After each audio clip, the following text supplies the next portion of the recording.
राम राम, जय हिंद, जय परशुराम। दोस्तों, आज एक कहानी सुनाऊंगा। छोटी सी कहानी है। एक ऋषि होते हैं, महर्षि जमदग्नि। जमदग्नि का शाब्दिक अर्थ होता है यम की तरह आग, अर्थात साक्षात जिनके श्राप और जिनके क्रोध से ही भस्म हो जाए, वो थे महर्षि जमदग्नि। अब समय आ चुका था कि ऋषि ने अपना क्रोध त्याग दिया था और ऋषि बहुत ही शांत स्वभाव के हो चुके थे। उसमें एक राजा आता है जिसका नाम सहस्रार्जुन है। वो राजा क्या करता है कि जमदग्नि ऋषि के पास कामधेनु गाय थी। कामधेनु अर्थात जिस गाय के आगे उसको नमस्कार करते ही जो भी आपकी इच्छा हो वही खाद्य पदार्थ आपके आगे उपस्थित हो जाता था। ऐसी कहानी है। यदि हम वैसा ना भी माने तो भी आप ये मान लो कि एक गाय जो बहुत ही ज़्यादा दूध देती हो, आप ऐसा मान सकते हैं। और फिर दूध से 56 भोग बना लिए जाते थे उस ज़माने में। तो राजा आता है, आश्रम में रुकता है, अपने सैनिकों के साथ पड़ाव में खाना पीना सब कहता है भोजन करवाओ, भोजन की व्यवस्था हो जाती है सब। तो अंत में ऋषि से पूछता है कि ये व्यवस्था आपने कैसे की। तो ऋषि जमदग्नि कहते हैं कि ये कामधेनु माता जो हमारी गाय है, इन्हीं के प्रताप से हुआ है सब। बोला अच्छा, तो फिर तो ये गाय मेरे पास होनी चाहिए, मैं राजा हूँ। तो जमदग्नि ऋषि ने कहा कि नहीं, मैं इस गाय को नहीं दे सकता, ये हमारी माता है और पूजनीय है। हम इसको नहीं, इसका हम ना कोई सौदा कर सकते ना कोई दान कर सकते।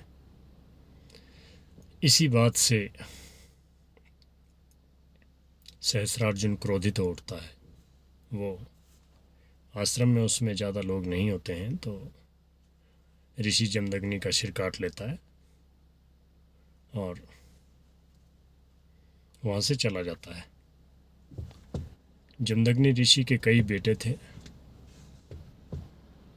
लेकिन उसमें वहाँ कोई भी नहीं थे। सभी अपने अपने कार्यों में कहीं अन्यत्र व्यस्त थे। तो जब परशुराम जी जब वापस पहुँचते हैं आश्रम में, लाशें ही लाशें और चीज़ें देखते हैं तो उन्हें बड़ा क्रोध आता है। वो अपनी माता से पूछते हैं कि हुआ क्या है, वास्तविक स्थिति क्या है। तो देवी रेणुका, उनकी पूज्य माता जी, कहती हैं कि सहस्रार्जुन ने पुत्र तुम्हारे पिता का वध कर दिया है और कामधेनु गाय के लिए। कामधेनु गाय तो उनके हत्थे नहीं चढ़ी। कामधेनु गाय क्योंकि इच्छा कामनी थी तो वो स्वतः ही स्वर्ग की ओर प्रस्थान कर गई थी।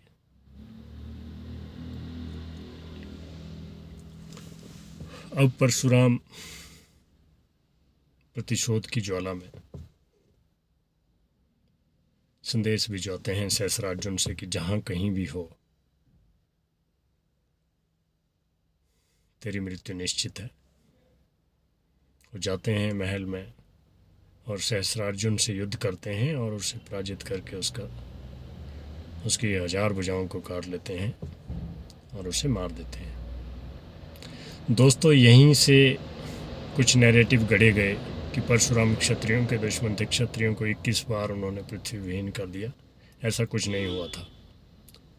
है वंश के राजा थे सहस्रार्जुन, और है वंश